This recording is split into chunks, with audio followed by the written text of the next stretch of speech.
All right. Good evening, everybody. Good evening. Good evening.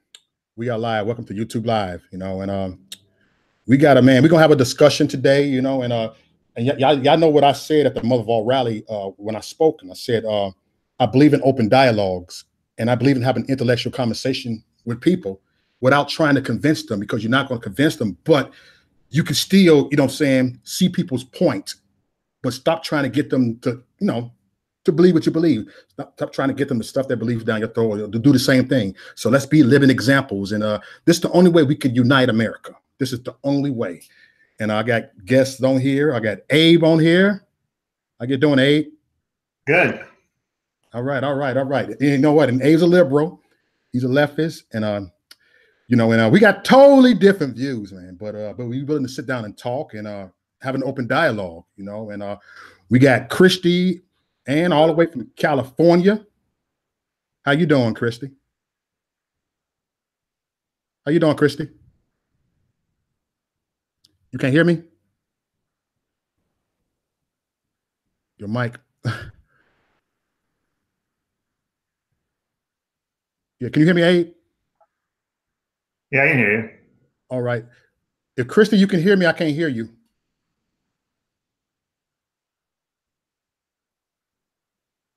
Adjust your camera. So Abe, I got some questions for you. How you feel about the, I'm gonna talk about censorship, about how they've been censoring people's more than ever, like how they censored Alex Jones, and they are censoring some conservatives. I mean, do you feel that's right for them to censor us? For Twitter and Facebook and whatnot? Yeah, Twitter and Facebook and YouTube. Like all of a sudden they are censoring people like crazy at the same time.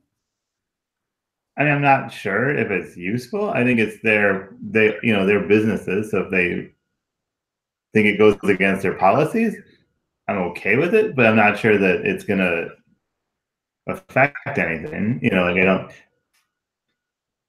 don't know that it's gonna make anyone change their mind about anything. Okay. But it's okay, this is free speech, right? We are our voice, all our voice matter, It's like when you say something, that's being biased. If you say something that people don't like, you're going to censor them, So they made it obvious that it's totally a leftist platform. I think that they don't want it to be a far right platform. They don't, maybe not a leftist platform, but I don't think they want it to be a far right platform. I think that Alex Jones is a troll. I don't think he's a serious person with serious ideas. I think he's just a troll. I don't think he's trying to make money, not trying to push an agenda. But he exposing the globalists. He exposed them, I think most of his theories are wrong. I don't think George Soros is a Nazi. I don't think that Sandy Hook was faked. I think it was fake. Okay, but what about so the leftists don't promote fake news, but they don't censor them? If there were people on the left doing the same thing, that would be consistent to also kick them off. Okay. See, me think because the November coming up, midterms, and I find it kind of ironic that they're doing this right before November. They got Alex Jones. They shut up. David Harris. They're getting these big people with these big platforms. They've been shutting them down lately with the big platforms, and it's like, one of my buddies, they put him in Facebook there because he said, "I'm going live on Alex Jones' show tonight." That's all he said, and they got him. The censorship is real. It's like you see what they did to Roseanne Barr. Roseanne. She's a comedian, and it's like you can't say that. You use the word monkey, people get offended about everything. And like it's like they don't want humor no more. They don't want normal stuff to happen anymore. They trying to take away humor. They want to create things that's unnormal. They want to make the unnormal normal. And I think it's challenging because it's hard. Facebook doesn't have the time to look at everyone's videos. So it might be pretty arbitrary, the process they use to censor people or kick them off. Yeah. But I just feel that they're scared, Hey, Christy, can you hear me? Christy having problems over there.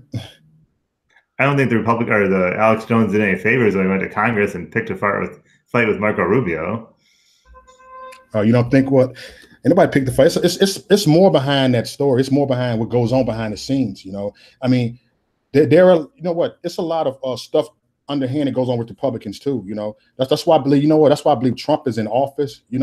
Because it's not just the we trying to drain the swamp. I mean, the swamp is everything. What I'm saying? Not just the Democratic Party. It's rhinos up in here too. It's rhinos too. All right, I see you, brother. There you go. Yeah, it took me a second. I'm like, what the hell's going on here? All right. So we was talking about censorship, brother. We was talking about censorship, and I was just asking his take on it, and that it's not right that they're doing it before this, before the election. They are doing this because they're scared that Trump is going to win by a landslide again, and there are people walking away from the Democratic Party. They're not even coming to Trump; they're walking away. That walk away move, that hashtag walk away movement, is a threat that can help Trump win by a landslide. And all of a sudden, they're pushing the panic button. And the crazy, you don't have I don't see the rights pushing the panic button. The rights allow people to have their opinions and thoughts. So what do you think about that, Abe? Well, their agenda doesn't fit with freedom of speech. Doesn't fit inside the Constitution, at least as far as I see. Their whole plan requires people to be either asleep or subjugated under some type of tyrannical rule. And they know that their agenda isn't working. That's why they're pulling out all the stops. They're not smart, but they're not dumb. And so they know pulling out, 3 victims out of nowhere when it's like obviously a political scam. Everything that they're doing is just very underhanded and con artist-ish. Yeah. Abe just said Sandy Hook. Hey, what you saying about Sandy Hook, Abe? I was confused who the they was in Thomas. The left, Democrats, the left. The same. I feel that the left and the Democrats are the same thing, but it seems like Green Partiers and stuff really buy a lot of the Democrat talking points, and for the most part, like Ocasio-Cortez and all that, she's buying socialism hook, line, and sinker. And she's not even afraid to, bring out the Venezuelan socialism. Like, she's not even, you talking about like the quote unquote Swedish model. She's talking about straight up banning profit, like outlawing profit. Which, the private sector is the only method of economic growth that's ever really worked. It's not. It's like an alcoholic thinking that they can drink as long as they drink differently this time. That's the same thing as socialism. As long as we just do it a little differently, maybe this time it'll work. Maybe this time it'll be fine. No, it's not. It's not going to be fine. Utopia is never fine. Right. I think it does work in the Nordic countries. Socialism is Nordic. The Swedish countries aren't socialist. They're a welfare state. It's a pseudo socialism, and they haven't banned profit. No, they haven't. I think their models are better.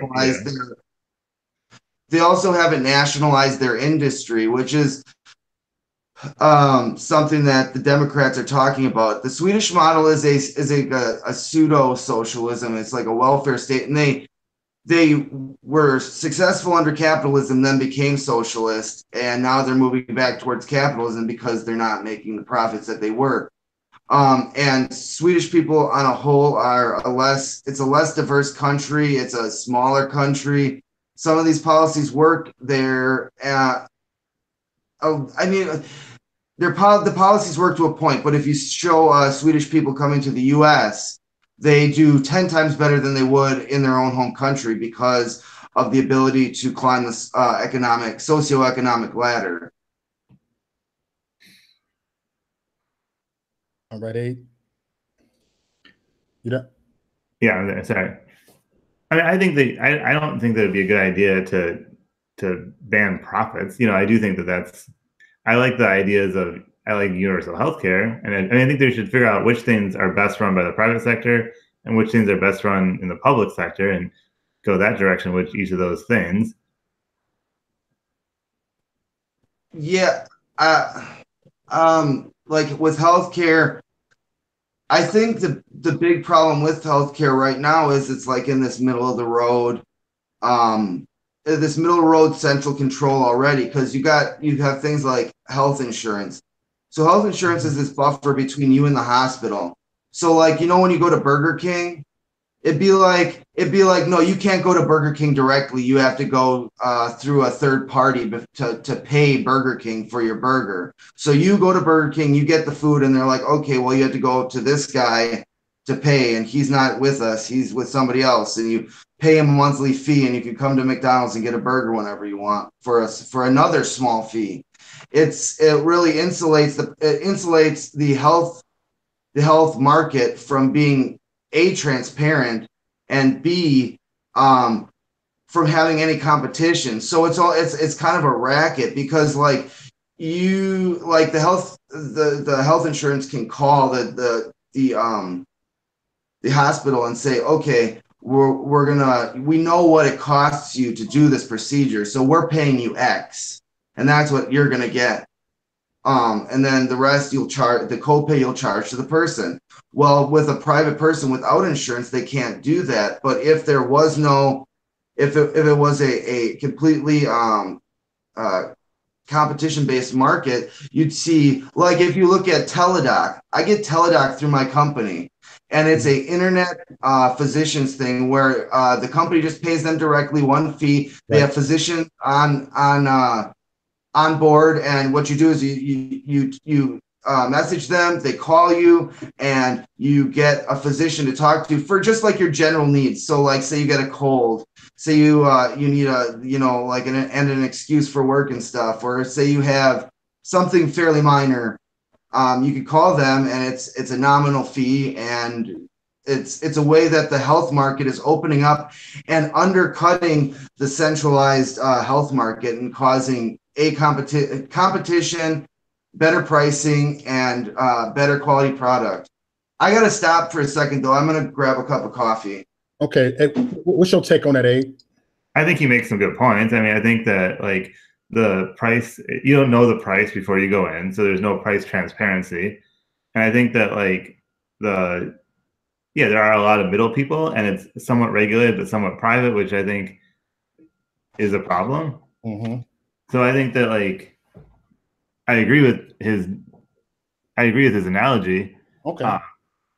I think that like with some things, you want insurance on things that you can't, like, it'd be tempting to say everyone just paid insurance, you know, like there's just a market and you could know the price.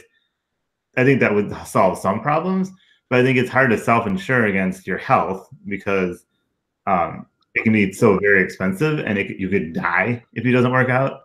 You know, so I think that like with something like healthcare, you kind of need a regulated market for it, because otherwise you might die. Right. It's good we having an open conversation. You know, we can see each other points and stuff. So what you were saying. So you feel? I mean, do you feel that that communism works? I don't think that it works well. No, I don't think you want to ban people from owning the means of production. I don't think that's probably a good way to go. I don't think like the Venezuelan, obviously that doesn't work at all. But I think that like you could, I mean, everyone wants some government. The question is how much, you know, and I think that everyone kind of agrees roads and military should be government owned, you know, but I think also healthcare and education should be government owned. But I think it's just a degree, as opposed to like, I think there's very few people that think the government should seize all the farms and factories and everything. Yeah. Wow. It's a lot, man. It's a lot going on right now, yo. It's a whole lot going on. It's just like, do you feel that as a time, I believe it's going to be a time that everybody going to have to unite. You know, it's going to be it's going to be some crazy stuff going on here in America, and we gotta like let go. Like, you left, you right. It's going to be a time that people going to have to like put their views aside and help America and help, you know, to stop this country. A big thing, you know, like a World War II or another September 11th, and people do kind of come together. Right. Right now, it's kind of been, nothing's been going on, so then you kind of fight with people around you. Right. I believe that World War III is not a nuclear weapon. No, World War III is here right now. I believe the World War III is with us here in this country right now. World War III, we are like dropping bombs on each other, you know, and you got hateful people. I've never seen much hateful people in my life. You know, not being biased, but it's a lot of hateful lefts I've been seeing, like the Antifas. And like we talked about that. And yeah, but you go out looking for them. They look for us. You see them trolling Antifas, man. You go out and, I mean, like, yeah, most of those people are idiots, but like, you go and look for them and then argue with them. You know, like, there's probably as many idiots as there's always been. It's just now that there's the internet, you know, you can find out more about them. But they look for us. They the one who come and protest. Oh yeah, they look for you too. They're trolls too. But do you agree? Do you agree with what those smash racism people did to Ted Cruz? What he was at dinner with his wife, and they I think I don't think that's constructive what they're doing.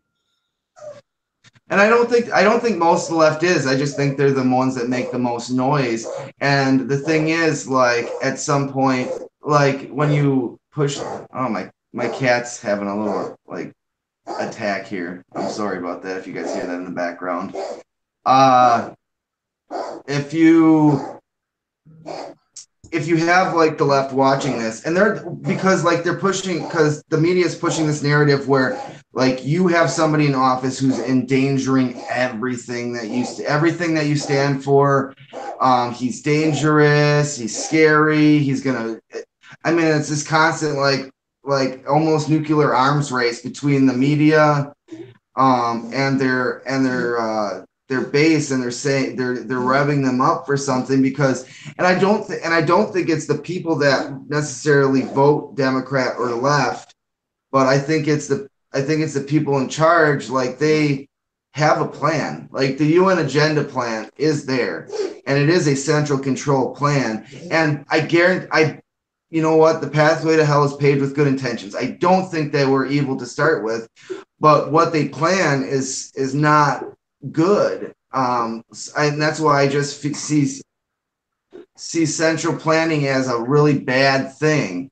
It's just like, so when you have like a group of people that has control over something, it becomes corrupt. It's right. Easily corruptible because people are corruptible. And that's why the US Constitution is the way it is with checks and balances, because it takes into account the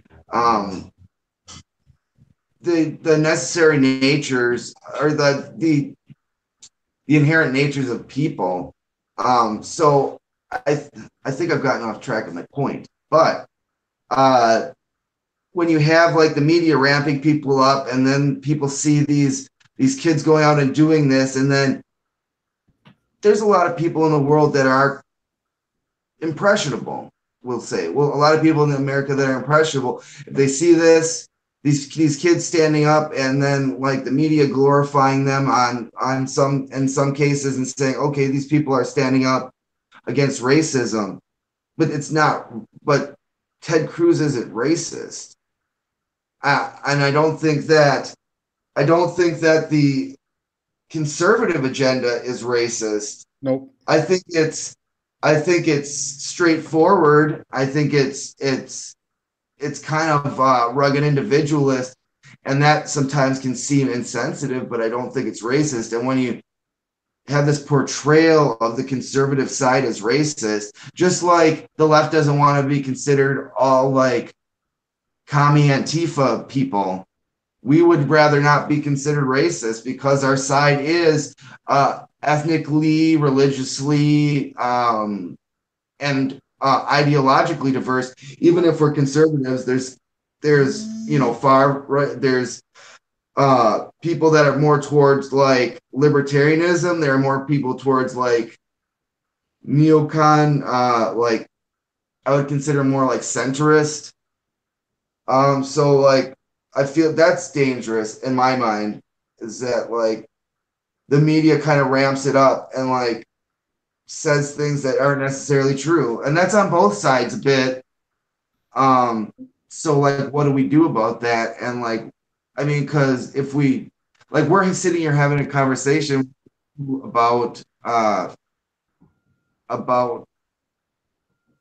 this whole narrative of um like each side is super dug in and nobody's willing to give any ground. How do you get in between that and start a conversation besides on an individual level? I mean, I think it's part of it though, and like, and not a small part of it is like there used to be like 3 TV channels, right? And everyone watched those same 3 TV channels, and everyone read the same 2 newspapers, and so everyone kind of had a common understanding of what was going on. Yeah. And now that like Maurice can watch InfoWars and I can read the New York Times, and we're getting a really different narrative as our base news source. So that's like with the technology, everyone can kind of get the news they want. And so I think it's harder to like find common ground when you're farther apart and more entrenched in your position. I get that. I mean, I don't see like the 2 newspapers and 3 channels as a good thing either, though, because like if you have a way to control like the narrative, Yeah. I mean, and this goes back to like government control, like our like people's instincts, people's inherent like evil comes out when they get power, money. It usually brings out the worst in people. So you have a government run by fallible people who would rather stay in power than not. And then you have two papers and 3 channels to get your news from. And then all of a sudden that's being used to push a narrative that you want. Like, I mean, and we don't even have to get into like InfoWars stuff. I mean, look at WMDs in Iraq. All the news co-opted that, or like this quote unquote coming gas attack from the Assad regime when Assad's practically won Syria back. Like these are 2 like instances of like blatant war drum beating where they're beating the drums for war, and like the end result is we were in Iraq for how long in the second Gulf War? How many people died, and how many people would die in Syria? Well, if you look at the owners, am I here? Can you guys hear Yeah, me? I hear you. Hey, Chris. Hey, you guys. Sorry about the technical difficulties there. But if you go back to who owns and who has a major contribute to a lot of those media outlets, it's Soros. Soros has a huge interest in 30 media outlets, including the Washington Post and CNN. But going to your point on Syria, that whole civil uprising started in 2012. You've got to look at who all the players were. Bashar al-Assad gets his weapons from Russia and China. So when the people went to UN to try to get help to stop the genocide, the only people voted against him was Russia and China. And it's crazy because they give Syria their weapons. They supply the weapons to Syria. And watching, one of the major news sources out there are Al Jazeera and the RT. Al Jazeera, as far as things are Syria concerned, report pretty accurately. As far as the RT is concerned, they promote opposite of what's really going on in Syria. And if you look at that, it causes division. You know, you take Fox and CNN. Fox and CNN are very much opposite, but they still play the same tactics. And who's all behind it? Soros. Soros is wanting to cause the division, because once the division is there and we get this totalitarian attitude and we, you get the radicals on both sides, you're gonna, a house divided is a house that falls. And, that's what they're trying to do. It's going to be really interesting what happens in the next couple weeks with, Lindsey Graham was more at the hearing was concerned about Kavanaugh's ideas and thoughts on military tribune, and with all this stuff. Go ahead. That's the thing. I mean, and just a side note, because I want to talk about the CNN and the media and RT and all that. But just a side note, I don't know what the left is so outraged about with Judge Kavanaugh. He's a middle of the road moderate. He's no better, no worse than the guy that passed. And that's what we're pissed about. 400 days, they didn't even consider his nomination. I think the Democrats aren't in any mood to compromise when they had a perfectly reasonable nominee that didn't even get a vote. Well, yeah. I mean, but the thing is, like, I think if it wasn't that, they might be a lot more accommodating to this guy. I think it has to do more with the military tribune than it has to do with abortion issues. I think it's way more to do with abortion than the military tribune. I think they're just using the abortion issue for the votes and to use that as a facade. I think the abortion issue thing is really like a whisk to froth up the base and get it into a stir to back up any kind of craziness that might end up happening, bringing out these women. The first, I mean, I haven't heard a lot about the third person, but the first two, the holes in the story are just outrageous. So, but it's common practice for political parties who are in power to favor their nominee.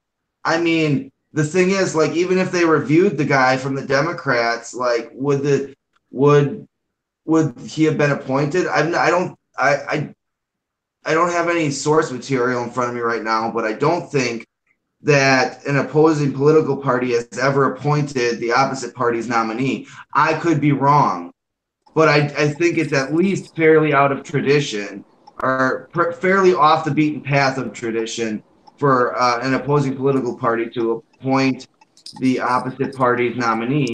And the thing is, like, the Democrats have been pushing this whole resist agenda, and it's like for the Republicans, for conservatives, for Donald Trump to even look at a Supreme Court pick by a Democrat is like political suicide, because his base wants nothing.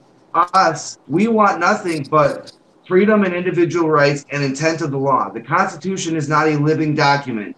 It is a document that is set in stone. Natural rights don't change. The Bill of Rights don't change. We can change it, but it has to be by a 2/3 majority vote, and not by the whims of a judge that wants to use his adjudications to legislate from the bench. The Constitution is the Constitution, and it is a document that should not be easily changed. And I think that's a lot of, like, the precedent of left-leaning judges, of Democrat judges, to use their judiciary to legislate from the bench is the problem. And I think Judge Kavanaugh is the kind of guy that's not going to do that. He's just going to interpret the law. He's not going to make waves. I don't think he would be that kind of person. But that's really upsets me. To RT and stuff, I think that the whole narrative, like, because you'll see all the late night shows, you see all mainstream media, you see all, like, pretty much every network. There's conservatives are pushed out. James Woods got blacked out on Twitter for pushing pro-Trump stuff, and you see Stephen Colbert bash the president, all the late night talk show hosts, and they get to bash Infowars, and they get to bash RT and say what is truth and what is not. I mean, there's truth and there's not truth. So that should be our thing, like not narrative, but what is truth. So I guess you'd have to look at both sides of it. I've seen CNN, I've seen InfoWars, and you got to make, I mean, I think it should be something where it's like, okay, don't black out InfoWars, just make your case against them. And like a police officer, you have to see both sides and kind of make your decision from there. Okay, you have two different narratives. What is the truth? Black out InfoWars, just make your case. You got a choice on what you want to see. You know, if you don't like what you see on TV, you don't watch them, and just let the ratings speak for themselves. And I think what was happening is a lot of these mainstream media companies were feeling intimidated that Alex Jones was getting 10 million viewers a week. So they start taking his words out of context, setting up interviews with the CEO of Twitter and taking his words out of context and using that against him. It's not right. If you don't like what Alex has to say, don't watch him. That's the thing. That's racketeering. That's legitimately called racketeering.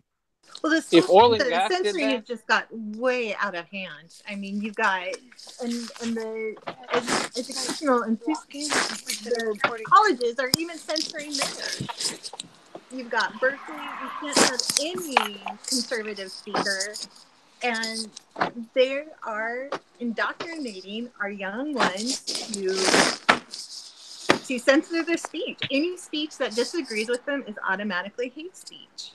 Yeah, Ben Shapiro wasn't even let on campus to speak, so they could hear what he hadn't even let him on campus. They said if he stepped on campus, they would arrest him. Yeah, Ben Shapiro, Milo, yeah, none of them are allowed to speak. I think those people should be able to speak, and then the other side should explain why they're wrong, in their opinion. You know, I think open dialogue is better. But what's RT? RT is Russian television. Yeah. Russian what? Russian television. It's called Russian television. No liberals know what that is at all. If you are world news source engrossed in the Middle East or anything like that, what's going on right there, RT's pretty. They're there. They're definitely there, and they're definitely do not speak the truth. I've actually witnessed when I was with the Syrian, we would get videos from the soldiers on the ground, and they would totally put it as if the soldiers were doing what the regime was doing. And right. I knew for 100% sure that was false. It was fake news. Fake news. You do like the term fake news? Faux news? Is that bad? Because it's real. It's very obvious that it's all fake news, you know. Man, hold on, let me get my camera, bro. It's all obvious that it's fake news, because as soon as you tell real news, they want to censor you, you know. Because like Mark Zuckerberg said, we're gonna have to get rid of these people that are spreading stuff that ain't right. So what they're doing, every time we report something, they shadow ban us. You know, they've been shadow banning Alex Jones. They shadow banned me. I see them since me. I got 9,000 subscribers on my YouTube. They took away 3,000, and I filed an appeal. I got them back, but they're on me since they got rid of Alex Jones. Now they own us over here, because you know, since Alex Jones go, now they see myself over here on the platform, and they've been coming at me. And I thank God I got a lot of conservatives that has my back. I mean, I know you got my back, Abe, you know what I'm saying? Because you respect me, I respect you, brother. But this stuff is real. We have to. It's not even about going to the Democratic Party or the Republican Party. It's about walk away, hashtag walk away. It's about get away from the biased media, get away from the hatred, you know. And you know, and I said this, my platform has changed. It's an open dialogue now. It's not about Trump, what I'm doing. You know what I'm saying? Yes, I am on a political platform. I support my president, but this ain't about Trump, because Trump is not going to be in office forever. And I tell everybody, I tell a lot of the conservatives, you know what I'm saying, that Trump is not going to be all in office forever. This ain't about it. You know, since Trump is just a vessel sent by God to go ahead and to get us ready for this one world government that's about to happen, that the Democrats are pushing. And I think that's what the whole thing is. It's the one world government. And yes, you know, you talked about the socialism in the Scandinavian countries. Those may work, but as a whole, as our society, you can't we're too diverse. We have people don't want to simulate. They want to hold on to their, values and customs, and who's right, who's wrong, and it's not gonna click.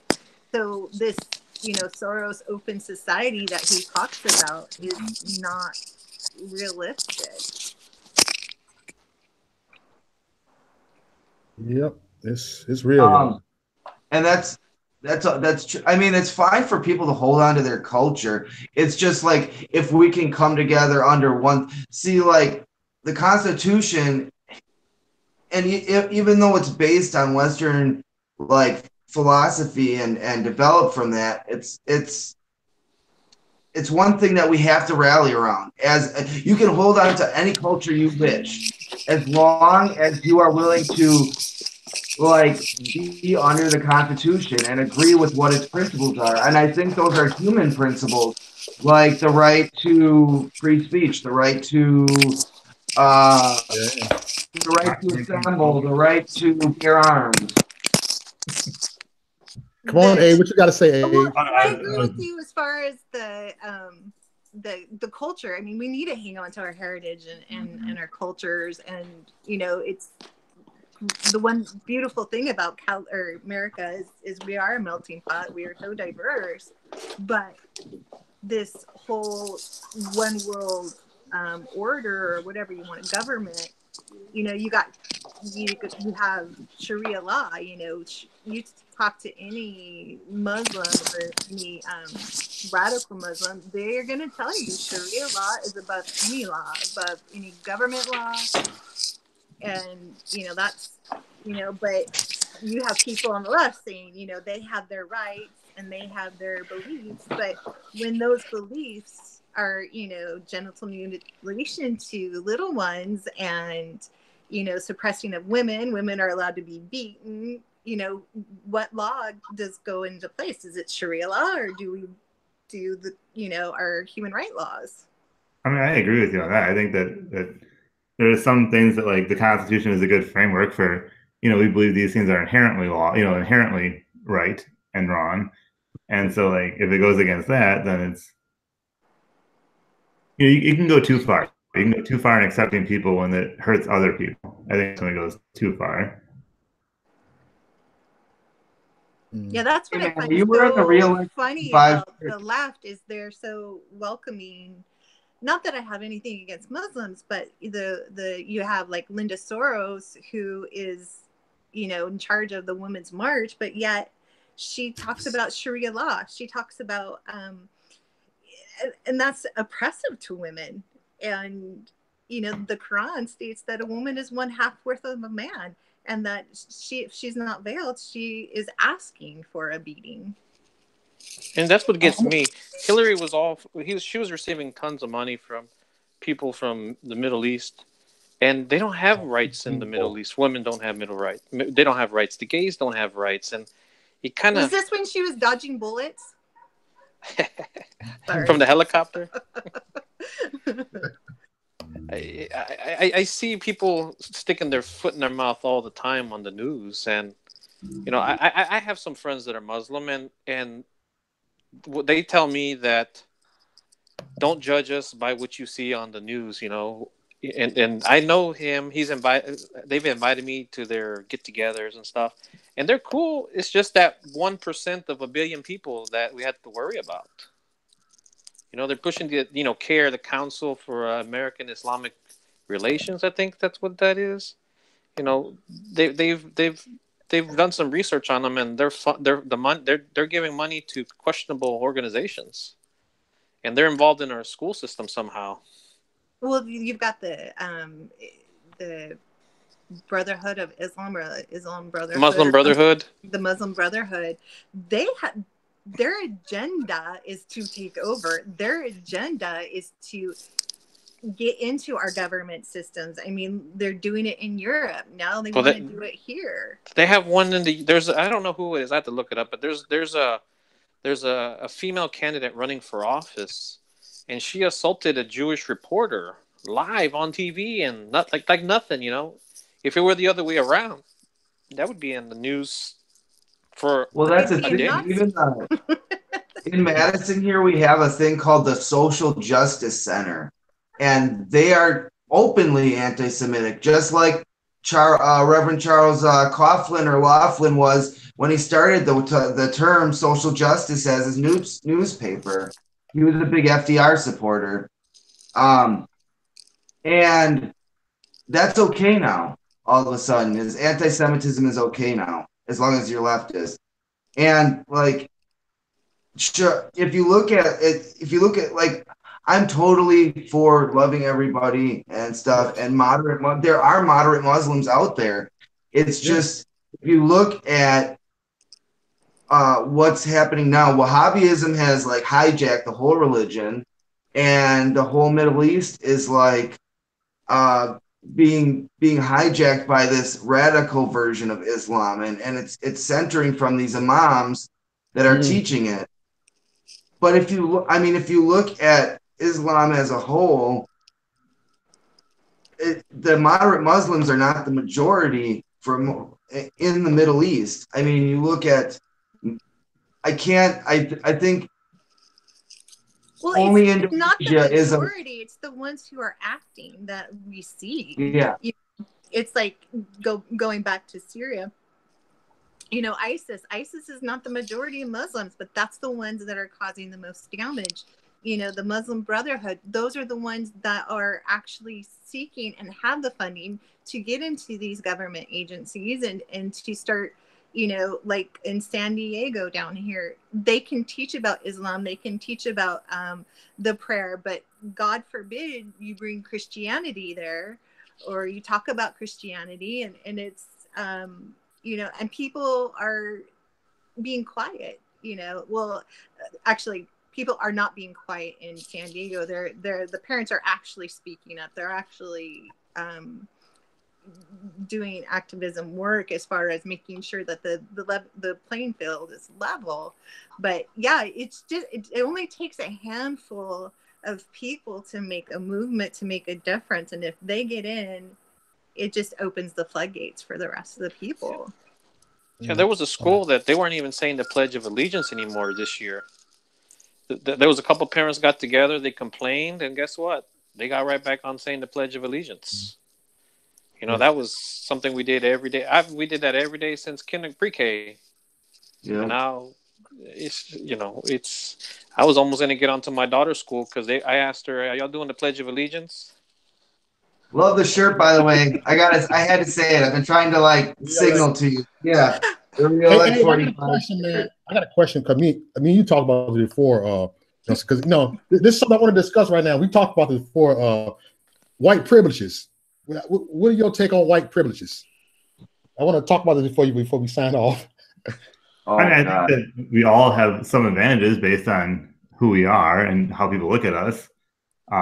So I think that in general, I might have more than most. As you being a white privilege, do you believe in? Okay, so you believe you have more privileges than I do? I don't think I have more privileges, but I think that when I think that people stereotype people. Some people do, and I probably benefit that more than I don't. Right. I actually believe the contrary. I think the white people are being reverse discriminated with these what do you call the diversity plans for when you hire somebody? Was it affirmative action? If I'm going to have my heart operated on, I don't want to have the kid that played on his phone during the class, barely made the grades, but he got in because he was the right color or the right XYZ. I feel that white people are being, they're being discriminated against. And I feel that way too. On top of that, they're being. My family is mostly law enforcement and fire department, and especially the fire department out here, they were rank 1 for years, and they were getting surpassed by people in rank 3 and 4 to get promoted and hired because they were a minority. And some of these were, I'm a woman and we can do a lot, but you know what? A 105-pound woman is not going to do the same as a 250-pound 6'4" man who lifts weights. And that's not sexist to say that. It's not Who sexist. do you want coming in to get you from a burning building? Yeah, we had that similar problem here in Houston Fire Department. You know, if you were a minority and you took the test, you started out with X amount of points on top of whatever it is you made. Mm-hmm. Yeah, I think that is common how they do it. Like you'll get 5 points off of that. Yeah, you got to. There's so much things going on. Like they say, white privilege. I think it's more of you get what you seek for. You know, if you go buy a car and you just go in the dealership and you pick a car and you start signing documents and you're weak minded, you don't know how to negotiate, you don't know how to read people's body language, you don't know the game. You know, go at the end of the month, not at the beginning of the month. You're gonna get a crappy deal. But if you go in at the last day of the month of the quarter, and you know, and you see the cars that are out there, you could get a good deal if you know how to negotiate. And people don't know how to stand up for themselves. They just want the easy route. You know, they got all these. Oh no, you got the what is it? Like CarMax, you can't. You just go in there, pick a car, and drive out. You know, you can't choose your price. And I think that's what's happening. You know, it's being confused for privilege. You know, I'm Hispanic, and when I built my house, was it Hispanic privilege that I was able to speak Spanish and cut deals with the contractors? No. You know, I sent the same contracts that I worked on. I sent to my Filipino friend that he was building a house at the same time, and he was able to cut deals too because he knew how to negotiate with these guys. You know, he knew the name of the game. He was experienced from watching me and other people build a house. You know, what I do believe there is liberal privilege. That's what I believe there is. Yeah, hell yeah. Not to offend anybody. Do as I say. What is it? Not like I do. You know, the hypocrisy of the left is unbelievable. And you can see it in the news, the way they report things. You know, the Ted Cruz. I saw y'all talking about him earlier before I got on. You know that the protesters got escorted out of that restaurant by the police. The owners called the police, and guess what? Ted Cruz came back and finished his dinner with his wife. But are you seeing that in the news? No, you're not seeing that. So, but I do have to agree with you though. You know, I've had advantages because I'm a woman. I've had disadvantages because I'm a woman. I've been discriminated against. I have. You know, simulation does kind of cause a familiarity with people, and they're more comfortable with that, and they will gravitate to somebody in a similar, you know, stereotype or group or whatever you want to call it, whether it's religion, you know, race, you know, color of eyes, whatever. You know, people do by nature gravitate towards that. But I do believe with you. Some people have advantages and disadvantages. Depends on where it's coming from, where you're going with it. But I think the only way, but there is such a drive to divide us even further than we already naturally do. Divide and conquer. Class warfare. Create class warfare, eat the rich. You know, if there's no rich people, who's going to pay us for working, you know? Has anybody read that story by Kurt Vonnegut? It's, forget what it's called. Harrison Bergeron or something like that. And what it is a society that's so obsessed with being equal that like people who are really good at things, they like handicap them. So like if you're good at running, they chain a ball to your leg, or if you're good at, you know, speaking, they'll cut your tongue out, or like if you're good looking, they'll cut your face. But that's where we're heading, is like where we want to handicap people if they're good at things, instead of just saying everybody's going to be privileged in some way or good at something that somebody else is not. And that's just the way it is. And white privilege, that's a Bill Ayers thing. That's a Weather Underground thing. That's something that Bill Ayers made up way back in the 70s and 80s. When Obama was starting his politics, huh? Yeah. Whoever got some white privilege, let me know if I can hang with you more. You got white privilege, brother? I'm gonna move in with you. You got white privileges. We can hang together all the time. Very good. Yeah. Hey, I want to experience some of those white privileges. But the thing is, that whole narrative that Bill Ayers pushed with the Weather Underground of white skin privilege is the same kind of argument that Hitler made. Hitler said Jews are inherently bad because everything they do is ill-gotten, all their gains are ill-gotten, everything they have is ill-gotten, and they got it from taking advantage of the German people. Yeah. And what did that turn out to be? That was an accepted form of racism in Germany at that time. And what is white privilege? It's being taught in colleges and universities. That's something that's dangerous. You can't. That it's everybody's culture, everybody's race has something bad that it's done, and it's just that no hands in history are clean. They all have blood on them, and that's just the way it is. And I feel this like whole narrative of white people should be ashamed of themselves because, you know, there was slavery, you know, back in the day. But they also forget that it was white people who also fought ran the Underground Railroad. Right. The Underground Railroad. Who owned those houses? So, yeah. So, and two, there was black slave owners, you know, and there's a lot of crap going on in Africa, you know. People are good, people are bad, and that's it. You know, there's good and bad in everybody. The tribes in Africa would conquer each other, and then they'd go to the north coast and sell them to the African or to the Muslim traders. The Muslim traders would then have like stops on the it was called triangular trade. It was like England to the Americas, or no, England to Africa to America. It was like the Africa to the Caribbean. They gave slaves to the Caribbean, sugar to the England, money to the. And so that's where the Dutch and stuff, they weren't going, they didn't even map out Africa until way late into the 1800s. So the Dutch weren't going into these places and taking people from their homes. There was a whole process that went on, and there's a lot of blame to go around.